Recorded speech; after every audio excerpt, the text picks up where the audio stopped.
যে গৌৰৱৰ বয়স কম, গৌৰৱ আৰু অলপ মেচিউৰ্ড হ'ব লাগিব। ইমেচিয়ৰ পলিটিচিয়ানৰ ইমেচিয়ৰ পাৰ্টিৰ লগত মিত্ৰতা কিয় কৰিবলৈ বিচাৰে? তেতিয়া মিত্ৰতা কিয় কৰিবলৈ বিচাৰে? APSC কেলেংকাৰী তৰুণ গগৈ ডাঙৰীয়াটো জড়িত বুলি মই ভাবোঁৱে। আপোনালোকেতো জানেই, মই আগতেও কৈছোঁ যে APSC কেলেংকাৰী ইমান ডাঙৰ কেলেংকাৰী এটা তৰুণ গগৈ চৰকাৰৰ দিনত হৈছে। এইটো ডেফিনেটলি তৰুণ গগৈ ডাঙৰীয়াৰ ইণ্টেলিজেঞ্চ থাকিবই লাগে। অখিল গগৈ ডাঙৰীয়া দিনত শুই উঠি কাক গালি পাৰে কোনো ক'ব নোৱাৰে, সেইদিনা কাক সমালোচনা কৰিব কোনো ক'ব নোৱাৰে, বা কাক প্ৰশংসা কৰিব কোনো ক'ব নোৱাৰে। আমাৰ লগত মিত্ৰতা কৰিবলৈ বিচাৰিব, এদিন ক'ব কংগ্ৰেছে আটাইতকৈ দুৰ্নীতি কৰিছে। তো তেওঁ কোনদিনা কি মনত আছে কোনো ক'ব নোৱাৰে।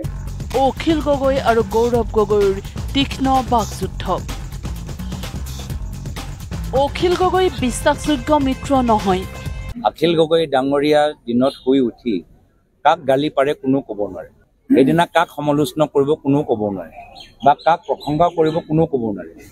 এদিন আমাৰ লগত মিত্ৰতা কৰিবলৈ বিচাৰিব, এদিন ক'ব কংগ্ৰেছে আটাইতকৈ দুৰ্নীতি কৰিছে।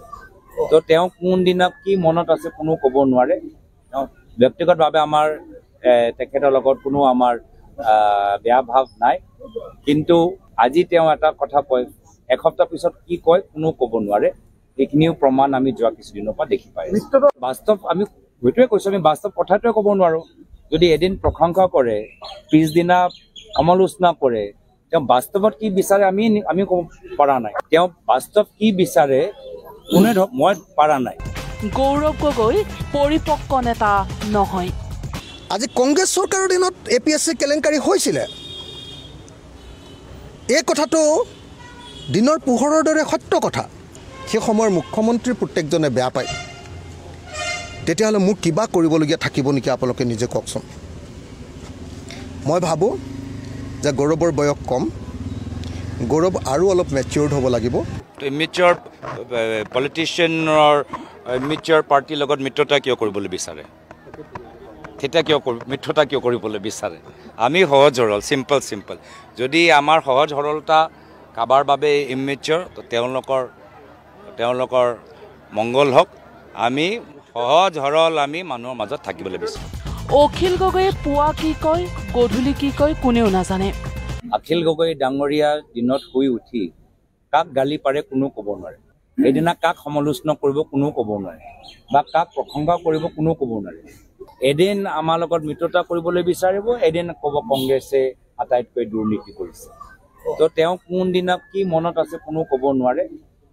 ব্যক্তিগতভাৱে আমাৰ তেখেতৰ লগত কোনো আমাৰ বেয়া ভাৱ নাই, কিন্তু আজি তেওঁ এটা কথা কয়, এসপ্তাহ পিছত কি কয় কোনো ক'ব নোৱাৰে। গৌৰৱ গগৈয়ে কেৱল পৰিয়ালকেন্দ্ৰিক কথাহে জানে। APSC কেলেংকাৰী তেওঁৰ পিতৃৰ দিনত হোৱাৰ কাৰণে মই যদি সেই কেলেংকাৰীটোৰ কাৰণে কংগ্ৰেছ জগৰীয়া বুলি কওঁ, সেই সময়ৰ কংগ্ৰেছ চৰকাৰখন জগৰীয়া বুলি কওঁ, সেইটোত যদি আৱেগিক হয় কোনোবাই, সেইটোত যদি পাৰ্চনেলি কোনোবাই কথাটো লয়, তেতিয়াহ'লে ব্যক্তিগত কথা বাৰ্তাবিলাকেৰে ৰাজনীতিক জানো নিৰ্ধাৰণ কৰা নহ'ব? গৌৰৱ গগৈ আৱেগিক হৈছে, তেওঁৰ দেউতাকৰ দিনত হোৱা সেইটো কেলেংকাৰী আছিলে, সেই কথাটোতে বোধহয় তেওঁ আৱেগিক হৈছে। তেখেতৰ দেউতাক মুখ্যমন্ত্ৰী আছিলে, গতিকে মুখ্যমন্ত্ৰীজনক মাজে মাজে কোনোবাই সমালোচনা কৰিবই। আৰু মুখ্যমন্ত্ৰীজনক সমালোচনা কৰাৰ কাৰণে যদি বেয়া পায়, আৱেগিক হৈ যদি ৰাজ্যৰ স্বাৰ্থ বিসৰ্জন দিয়ে, সেইটোতো একেবাৰে ছাবজেক্টিভ কথা। সিদিনাখনলৈকে মিত্ৰতাৰ বাবে কংগ্ৰেছ সভাপতি গৌৰৱ গগৈৰ পৰা সেউজ সংকেতৰ অন্তহীন অপেক্ষাত আছিল অখিল গগৈ। কিন্তু হঠাৎ APSC কেলেংকাৰীৰ বাবে গৌৰৱ গগৈৰ পিতৃ প্ৰয়াত মুখ্যমন্ত্ৰী তৰুণ গগৈ পোনপটীয়াকৈ জগৰীয়া কৰিছিল অখিল গগৈয়ে। কংগ্ৰেছৰ দিনত হোৱা কেলেংকাৰীটো মই কংগ্ৰেছৰ দিনত হোৱা কেলেংকাৰী বুলি নহয় বুলি ক'লে যদি হয়, আৰু তেতিয়াহ'লে এইটোতো আৰু পৃথিৱীখন উল্টাকেতো মই পঢ়িব নোৱাৰোঁ। যিধৰণে বিলম্ব কৰিছে, এই বিলম্বিত ৰেছপন্সে, বিলম্বিত সঁহাৰিয়ে অসমৰ মানুহক 14টা সমষ্টিৰ লোকসভা নিৰ্বাচন আৰু আটাইতকৈ যদি হাই ভল্টেজ সমষ্টি বুলি কওঁ সেইটো হৈছে যোৰহাট লোকসভা সমষ্টি, আৰু হাই ভল্টেজ যুঁজ বুলি কওঁ তেতিয়াহ'লে গৌৰৱ গগৈ আৰু তপন গগৈৰ যুঁজখন। মোৰ সৈতে আছে বিজেপি প্ৰাৰ্থী তপন গগৈ। তপন গগৈৰ কাষলৈ মই আহিব বিচাৰিছোঁ। আমি দেখিছোঁ প্ৰথমতে আপুনি ভৰিখন ভাল পাইছেনে? আপুনি বহি আছে, ভৰিখন আপোনাৰ এতিয়া সুস্থ হৈছেনে? মই প্ৰথমে মোৰ যোৰহাট লোকসভা সমষ্টিৰ লগতে সমগ্ৰ অসমবাসী ৰাইজক ৰঙালী বিহুৰ ওলগ জনাইছোঁ, শুভেচ্ছা জ্ঞাপন কৰিছোঁ। নতুন বছৰটো প্ৰত্যেকৰ কাৰণে ভাল হওক, আশাবোৰ পূৰ হওক, ভগৱানৰ ওচৰত প্ৰাৰ্থনা জনাইছোঁ। আৰু ৰাইজৰ আশীৰ্বাদ আছে মোৰ ওপৰত, ভৰিটো মই পৰ্যায়ক্ৰমে ভাললৈ আহি আছে আৰু 2 এদিনতে মই খোজকাঢ়িবৰ কাৰণে মই সক্ষম হ'ম, এই বিশ্বাসটো মোৰ আছে। তেওঁ লাহে লাহে ক্ৰমান্বয়ে সুস্থ হৈ উঠিছে। নিৰ্বাচনৰ সময়, গতিকে মই একেবাৰে পোনপটীয়াকৈ আপোনাক, তেওঁ যথেষ্ট ব্যস্ত, 2টা কথা মই সুধিব বিচাৰিছোঁ।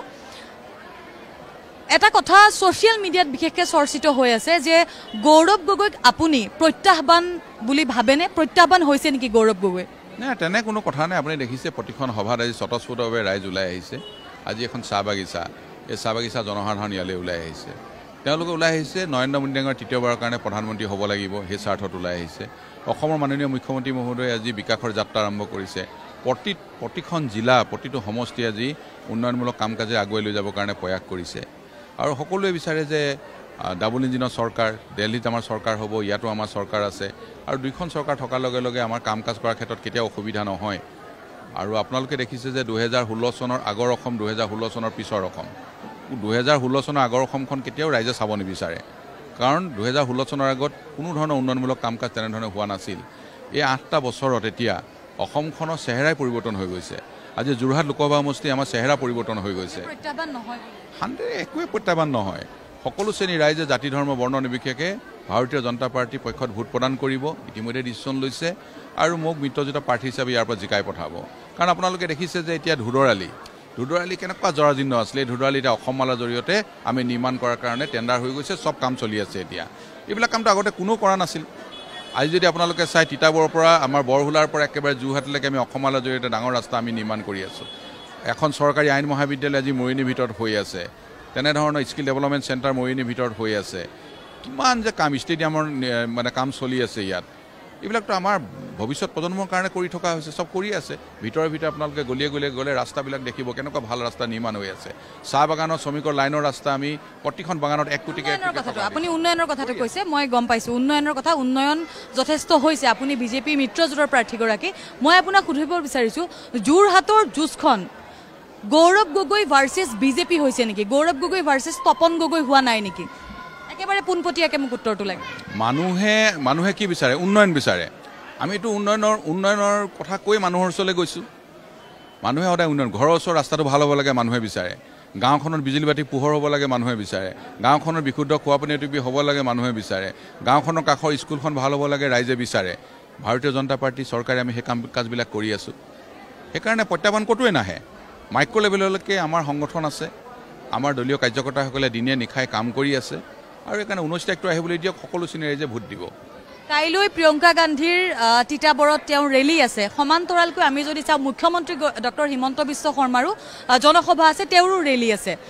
গতিকে ক'ৰবাত এফালে প্ৰিয়ংকা গান্ধী, এফালে মুখ্যমন্ত্ৰী, ক'ৰবাত মাত্ৰাটো সমানে গৈছে নেকি? প্ৰিয়ংকা গান্ধী আহিবৰ কাৰণেই মুখ্যমন্ত্ৰীগৰাকী ইয়াতে ৰেলী কৰিব নেকি? নাই, আমাৰতো আগৰ চিডুলে আছে। আমাৰ চিডুল আগতে থাকে। আমাৰ চিডুল আজি 10-15 দিনৰ আগতে ঠিক কৰা থাকে যে কোনে ক'ত কেতিয়া মিটিংবিলাক কৰিব। আমাৰ হঠাৎ মিটিঙৰ চিডুল নহয় কেতিয়াও। সেইকাৰণে মুখ্যমন্ত্ৰী মহোদয়ে আমাৰ প্ৰতিটো লোকসভাতে মিটিং কৰি আছে আৰু নিজৰ চিডুল মতে মিটিং কৰি আছে। সেইটোলৈ কোনো ডাঙৰ কথা নহয়। কাইলৈ এতিয়া মুখ্যমন্ত্ৰী মহোদয়ে মাজুলীত মিটিং কৰিব, মুখ্যমন্ত্ৰী মহোদয়ে শিৱসাগৰ মিটিং কৰিব।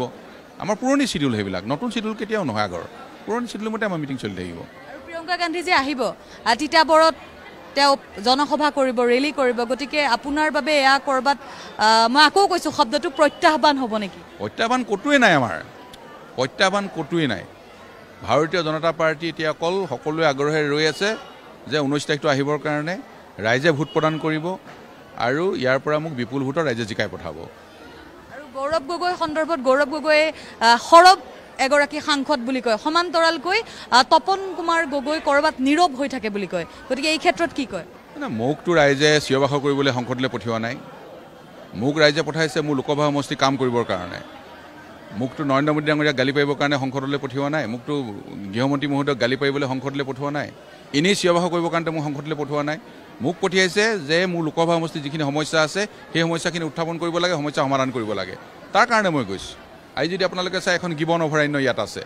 এই গিবন অভয়াৰণ্যত আমাৰ এটা আপুৰুগীয়া বান্দৰ আছে।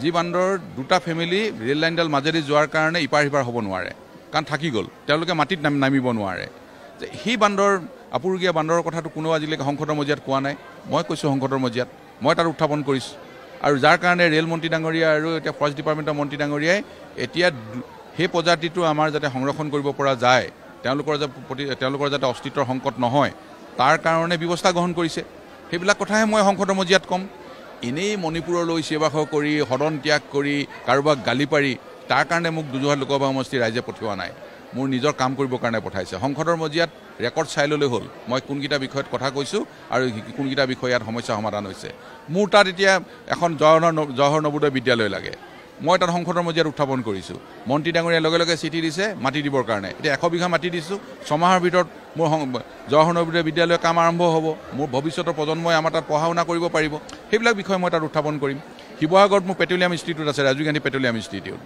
সেইখন ইনষ্টিটিউট এতিয়া ডিপ্ল'মা হৈ আছে সেইখন চলি আছে আমেথিৰ পৰা আমেথিৰ জয়েছৰ পৰা চলি আছে তাত বহে তেওঁলোকৰ ডাইৰেক্টৰ এইখন ডিপ্ল'মা ইয়াত মই কৈছোঁ যে এখন ডিপ্ল'মা কিয় সেইখন আমাৰ ইয়াতে স্বতন্ত্ৰ কৰিব লাগে ডিগ্ৰী ইয়াত প্ৰদান কৰিব লাগে ইয়াতে যাতে ল'ৰাই বিটেক কৰিব পাৰে ইয়াতে যাতে ল'ৰাই এমটেক পঢ়িব পাৰে ইয়াতে ল'ৰাই যাতে PhD কৰিব পাৰে তাৰ কাৰণে এখন স্বতন্ত্ৰ কৰিব লাগে সংসদৰ মজিয়াত সেইবিলাক কথাহে ক'ম মইতো এনেই চিঞৰ-বাখৰ কৰি গালি পাৰিবৰ কাৰণে মইতো তালৈ যোৱা নাই আমাৰ 303জন সাংসদ আছে কোনে কেতিয়া ক'ত কথা ক'ব আমাৰ হুইপে ঠিক কৰি দিয়ে বিৰোধী পাৰ্টিটো মাত্ৰ 50জন নে 54জন সাংসদ আছে তেওঁলোকৰ কথা কোৱা মানুহেই নাই 4জন নে 5জন আছে সেইখিনি তেওঁলোকে চিঞৰিব লাগিব প্ৰতিটো বিষয়তে কিন্তু আমাৰ NDAৰে আছে 300 কিমানজন অকলে আমাৰ আছে 303জন আমাৰ তাত কোনে কোনটো বিষয়ত কথা ক'ব আমাৰ হুইপে তাত ঠিক কৰে সেইকাৰণে মই যিখিনি কথা কৈছোঁ সেইখিনি চাই ল'লেই হ'ল আৰু ৰাইজে বুজি পায় ৰাইজেতো সকলো কথা বুজি পায় সমস্যা সমাধান হৈ আছে 125